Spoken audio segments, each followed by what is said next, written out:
Okay. Hello,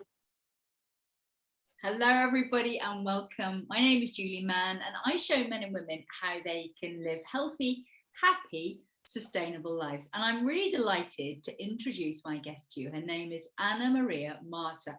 Hi, Anna-Mária. Hello. Thank you for having me. Pleasure.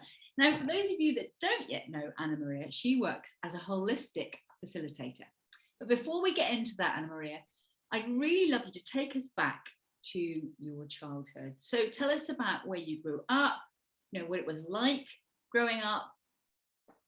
Yeah. All right. I was born and raised in Montreal, Canada.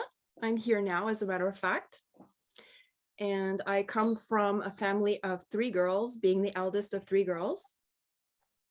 I have wonderful parents. I was graced by having wonderful parents. I come from an Eastern European background.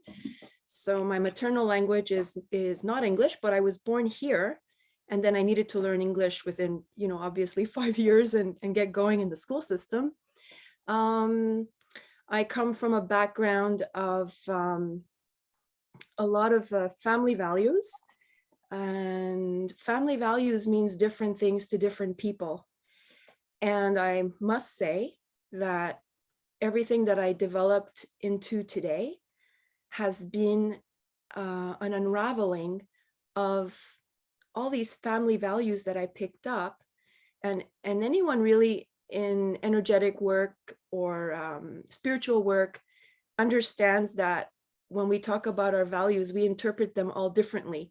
So if I have a family value in one way, it may not necessarily be a family value like for somebody else. And that being said, I was very fortunate. And as I went through life, every single modality and every single thing I did originated with myself for my own healing. And I had no idea that it was going to become my living. So I look at everything that I do as my lifestyle, and I don't really like to say my work is work, but I need to say it because that's how we are in society. We need to call it work. You love it so much, it doesn't feel like work. It feels like it feels like a walk of life, and everything I've done has been the right thing to do. It was the best thing to do, the right thing to do, because it felt like it was the order of things. So I didn't develop this way of living or working in these fields, because there are several modalities, as a strategy. It happened because it was the order of things. It felt like it was the right thing to do, and I didn't know any better. So here I am sitting here because I don't know any better, and this is the right thing to do, and I'm here with you. I love that. And I also love that word, unraveling. I think it says so much. So did you have any dreams as a child, Anna-Mária, of what how your life might turn out? Yes. It's a little corny. So there's 3 stages. There was one stage when I was very, very, very small, and I dreamed of being an angel. I really did. I remember it very clearly, how I thought, I would love to be an angel. But then I decided that I can't become an angel, because then I'd have to pass away and my parents would be very sad. And the idea of an angel is just doing good for others, making others feel well. And then I decided that even though I don't come up from a very religious background, I still was brought up where I went to church and stuff like that, but I didn't know the Bible inside out. I didn't know anything really very much about it, but somehow I had this idea that, if I grew up, or when I grow up, I'd love to be like Jesus, because he walks around and everybody he touched would feel better. Anyone he looked at would feel better. And if they touched him, they would feel better. And he just basically went from village to village, in my understanding as a child, with this amazing ability just to be himself and help people feel better. And then if you go into the more tangible, more realistic wish and dream, when I evolved out of that, And I forgot about that, by the way. Then I always fantasized about working on, I don't know if you know it, because I'm speaking to you from the like you're in the United Kingdom and I'm in Canada, but I always wanted to work on Sesame Street. Yes, we know Sesame Street. The children's television workshop. And I always dreamed that one day I would grow up and I could just work, whether it's on production or whatnot, but be around that and help with children. So it turns out, it's funny because as I went through in my life, I was kindergarten monitor, I taught dance, I was a dance teacher, and I had all these children as students into the adults, but the children. So that was also something phenomenal. And it's always about raising self-esteem, helping people feel really well as they can in their bodies later on in life as an adult. And there you go. Because at the end of the day, when I'm working with an adult, they used to be a child. Yeah. I used to be one, I remember. Yeah, I think there are a lot of grown-ups that forget that actually they were once children. Yeah. So whether you're 55 or 75, I adore the elderly. I adore babies. I adore children. There's many things I haven't yet had a chance to do that I've always dreamed of doing, but it's all around those lines, Fantastic. So what happened then from becoming a dance teacher to doing what you do now? How did that come about? Oh boy. Well, it's not a sad story. Okay. So this is all really great. So take a deep breath and don't go down a rabbit hole with, poor Anna-Mária thing. Okay. It's at the age of around 12, I started to have just this debilitating back pain. It was unbelievable because I grew up in a family where even though we lived in the suburbs, my dad made his own wine. We did our own garden. We carried the wood in the backyard so that we could use it in the fireplace downstairs. And we had a cool room, and my mom did the preserving of the tomatoes and the peppers and everything, being of Hungarian culture. Made our own sausages, stuff like that. And so we would go out and help, right? It's just normal. You just, you're not even asked. You just go. And I remember when I had to rake the leaves, and I would start raking with this motion, and my back felt like it was just gonna rip apart, like someone tied bricks to my lower back and was pulling the muscles down. And it started like that, and I needed to stop. My parents never put me down for it, never criticized me. And I was just told, go inside. And then I wouldn't be able to help as much. It kept happening over and over, and it was intensifying. I started dance a bit later, even though I had a little bit of ballet when I was around maybe 6, 7 at grade 1. But I started dance, and my parents thought, maybe the movement will be very good for me and it will help. My father was from the dance world. He was a soloist in a folk dancing group. That's how he came over into Canada in 57. And my father was very, very physical. My mom was very physical in doing everything. So we believe in that organic, making your body work and everything, and healing yourself, common sense stuff. And so I did start dance, but being very, very shy. Like I was really like an introvert. I am an introvert.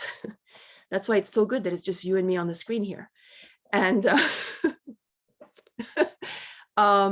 so I had so much of this kind of shyness and stuff like that, that when I was in the dance class, I would freeze.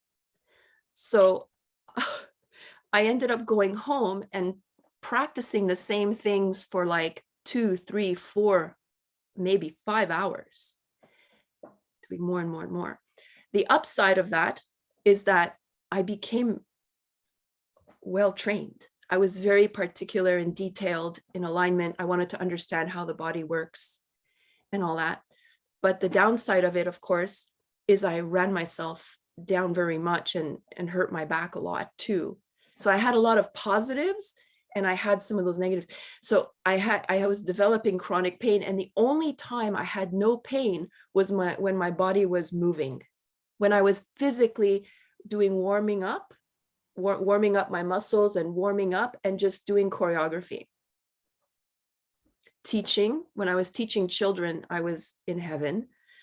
And when I was teaching or practicing for myself, it's the only time I had no pain. And now if you look at science, you can understand that when your body is physically moving in exercise, your inflammation goes down, you have circulation, you have, so it is something that relieves pain when done in the right circumstance. Of course, every situation has its exceptional moments or variables, right?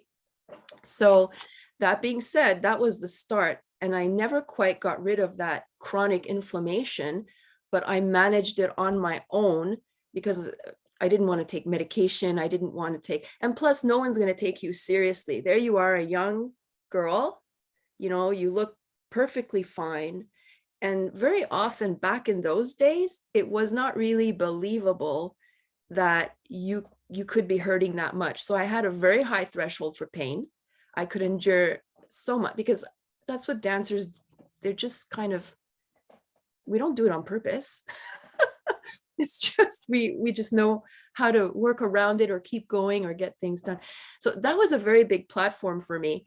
And then if I can say, I think I learned how to really do what I do today because I had so much excruciating pain and my muscles were so swollen. I would go home and ask my mother to work on me, and you couldn't even touch me. If you touched me, I would feel like screaming.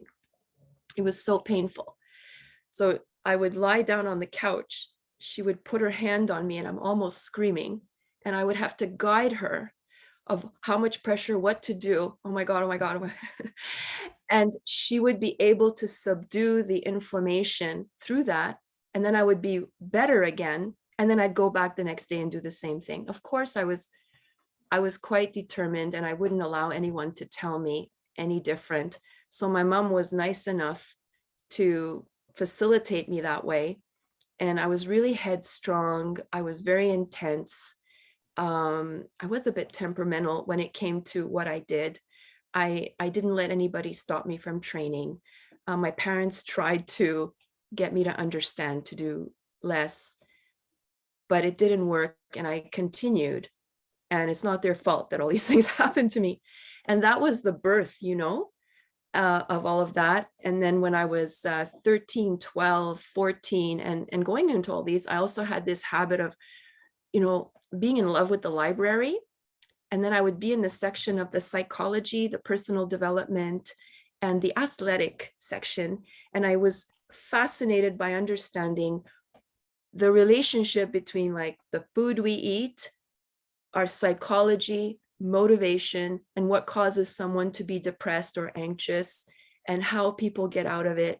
I taught myself self-hypnosis because I was hiding all of my injuries and stuff, because if anybody would know what I was living, then I would probably be forbidden to go back dancing. And that's how it started. I needed to take a break late in my late teens. I had become very ill. Long story, but we won't go into it. And then 2 days after I had made the decision that I was going to retrain myself at a dance company to build my body back up. I had taken a year off and I decided I wanted to go study at York University to become a choreographer, and I would need to audition. 2 days after that, I had a major car accident, and then I couldn't work for 6.5 years. And all that inflammation stuff, couldn't hide it anymore. And just before that happened, in my teens, when I had to recover from a burnout, I had to stay. I had been hospitalized for 5 days. And when I needed to recover at home, I secretly seeked out, I don't know to this day how I did that, because I was really, really shy. Like, whoa, but I seeked out an opera teacher, an opera singing teacher. And I went and I took lessons with my babysitting money that I had accumulated before I got ill. I don't know. That's what I did. And so I secretly did that, and I wouldn't tell anybody. I would take the bus 2 hours, go out to Montreal, because I didn't live in Montreal at the time. We lived outside of Montreal. And so I did that, but it was always for the purpose of my own healing. I never did it because I wanted to be the center of attention. And I thought God wasn't nice at the time. I was a little bit angry with God because I was saying, like, how could you give me these intense loves, the love of dance and the love of music, the love of voice? How could you give me that love and at the same time torture me because I prefer not to be the center of attention? Thank you very much.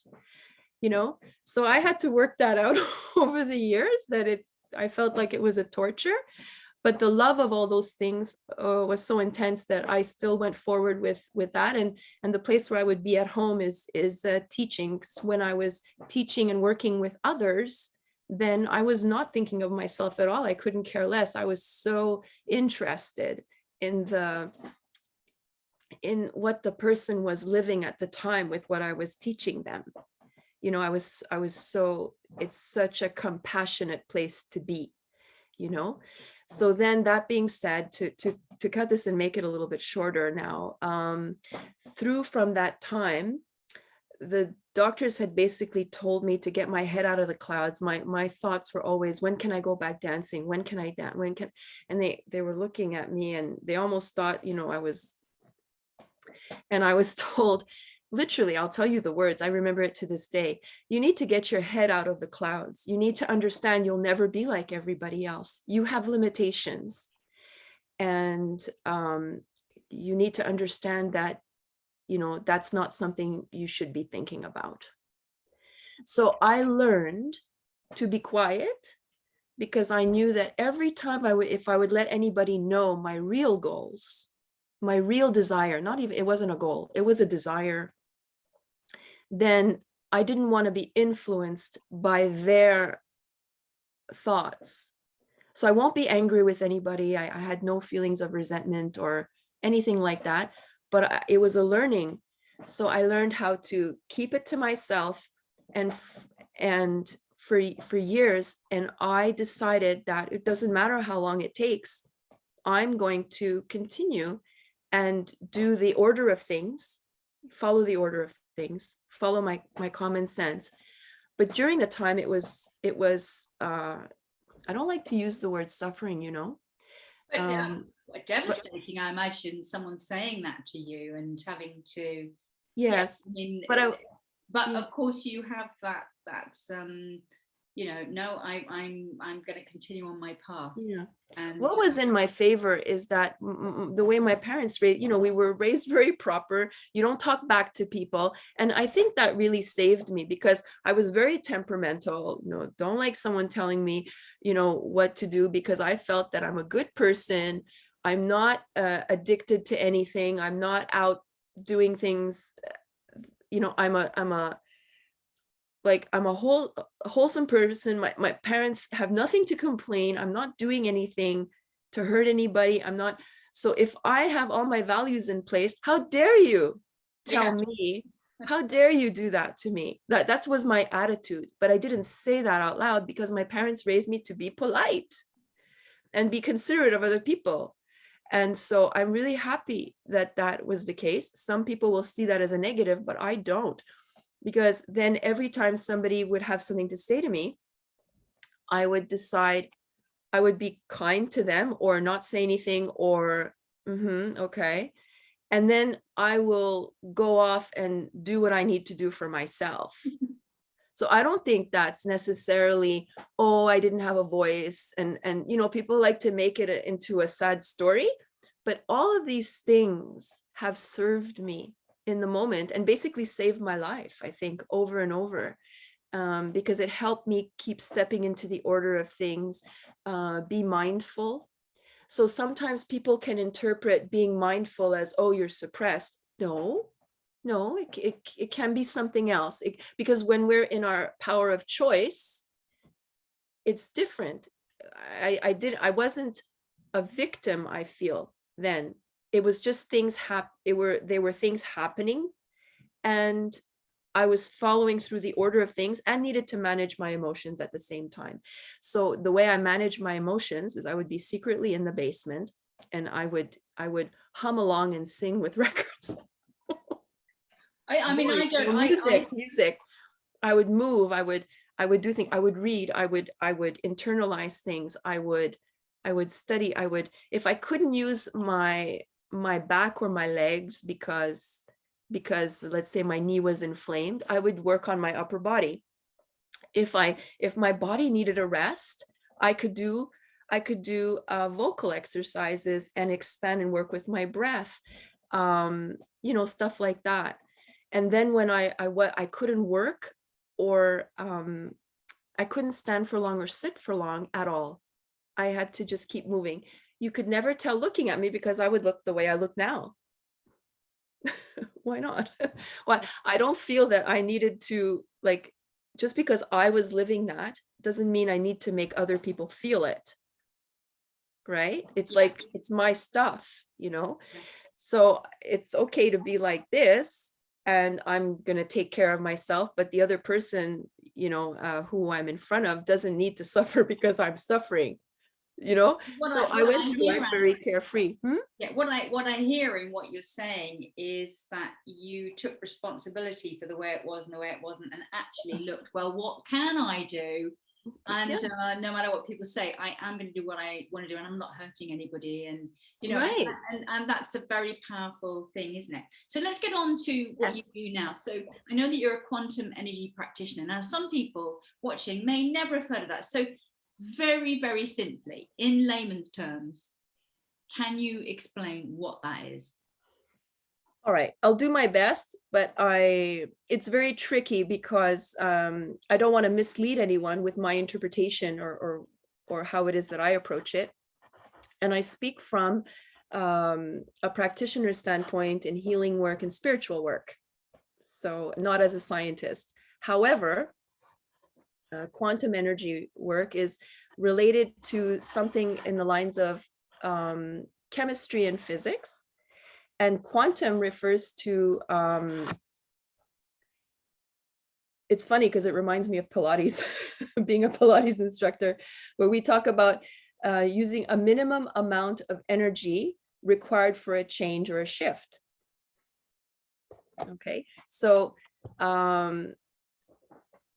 it's almost like a dynamic meditation, and it requires all of your faculties and being in your physical intelligence. I will say that, dropping into your body and doing that. And it's funny because I find that all of the modalities that I'm trained in, I see how that shows up in every single modality, even if we're not naming quantum energy.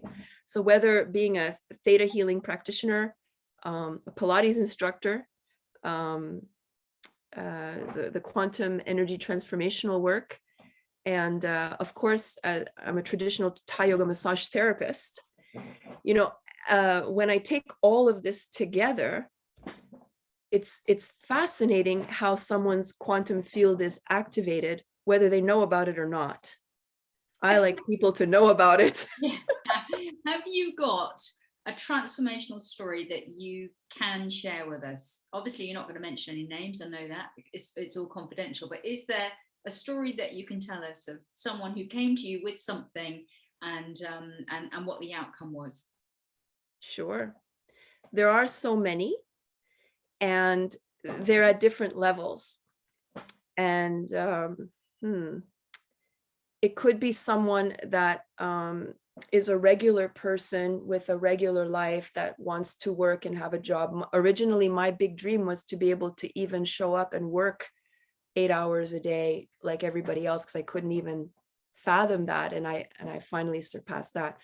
I had one lady that came to me, and I didn't have all of this training yet either. I had most of it, but it's funny how it still works even though you don't know that you're actually activating it. So I had a lady who was diagnosed with a condition, that I actually was also diagnosed with in the past. And as you can see, there's nothing here. And she wasn't able to work. She was in her 60s. Can you say what the condition? Well, I don't want to make any claims. No. Okay, of course not. No. It's, well, it was fibromyalgia, but I make no claims that I don't diagnose people. I don't tell them what to do so that this doesn't have to be there anymore. So I go through the order of things with a person, their body and their physicality, their spirituality, you see. So sometimes when you go through the order of things, all these anomalies get knocked out. Basically, that's the way I see it, some of them, at least. So this lady came to me and she ended up seeing me for sessions for, I'd say, I love to give a decent extended massage. I don't do these 1 hour massages. I don't even get to introduce my hands long enough in an hour massage, So 1.5 to 2 hours is usually what I'm working with somebody outside of my speaking time with them, of course, our interaction. So I remember this lady, it was over 10 years ago, and she came to me, and I ended up giving her massage sessions, 2 hours, once a week for 2 months. That's pretty intense because usually someone will see me once a month. But you know what? When you have radical problems, it calls for radical solutions. You can't be having a strong problem and think you can nickel and dime something and go, well, I'll do a little bit of this and I'll see if it helps. What? You can't do that. But you can do that, but it's going to maybe hinder you a little bit, gives you false premise. Yeah.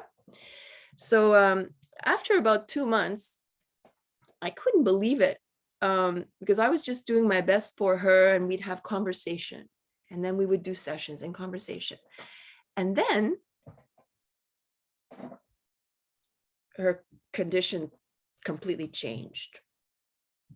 She got off of what we call here CSST, meaning where the government supports you because you're not able to work because of a condition. It was CSST or some other program. She didn't need that anymore. She started working part-time. She wasn't able to work before. She started to work part-time, like 3-4 days out of the week. And she got a new life partner. She didn't have a partner before. She didn't think she could. Amazing. And I know that you're not making claims. You're just saying that this happened with her. And that's with her. Incredible. Yeah. Wow. And then there's other people that are professionals that I love, absolutely adore also to work with, because, they have something to lose. They just like me in the past, when I really craved to not be a prisoner in my body, to be able to use my voice, I crave that so much. And there was all these limitations, it seemed. And until my body caught up, right? I know what that feels like. And it's really, really exciting to help like a musician or a dancer or an artist or someone that really wants to be doing something that requires more of them in their artistic, creative, spiritual, and physical abilities. It's really amazing to help them understand that, oh, you have a shoulder problem. Oh, it doesn't mean you have to quit your instrument. a lot of times an athlete or a musician or an artist or whatnot, they have something and it starts making them believe that, oh, maybe it's not for me. Maybe I wasn't meant to do that. And I'm going to say it, for me, that's torture. Yeah. It's torture. Yeah. And so working in those settings as well is absolutely completely rewarding, as much as it is for me to work with someone in their teens, someone in their 20s, their 30s, their 40s. We're all in different stages of life. And when you really get to know, who you are, you go back to that and you really get that understanding again, because we forget. Yeah. We forget because we're distracted at all these things happening around us or in our bodies. Yeah. That we're misunderstanding. Distractions. So if someone right now is really under a lot of pressure at work or at home, who knows, but they're really, really struggling, have you got some simple tips that, you know, could start to have them feel differently about maybe the environment they're in, or the people that they're interacting with?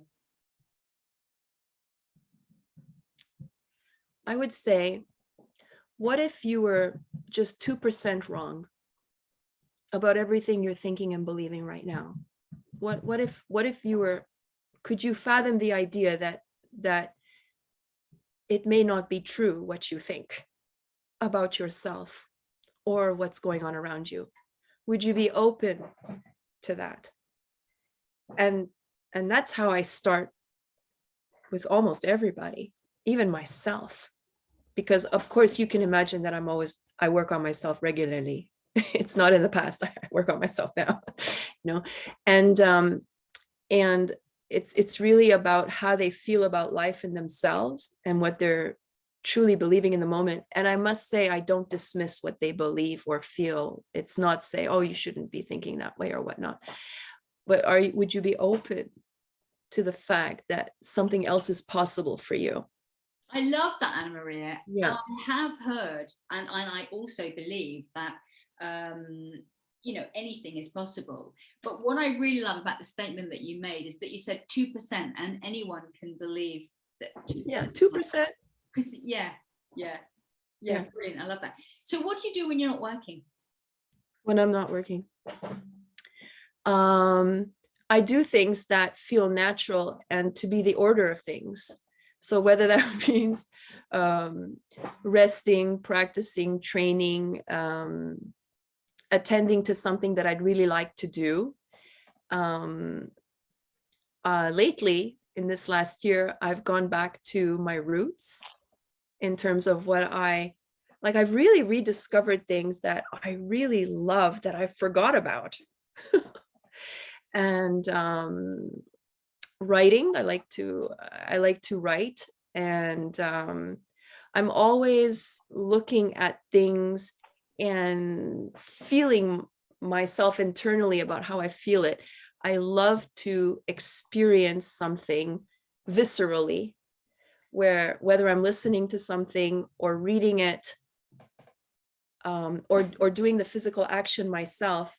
I love to connect the meaning and the feeling of it.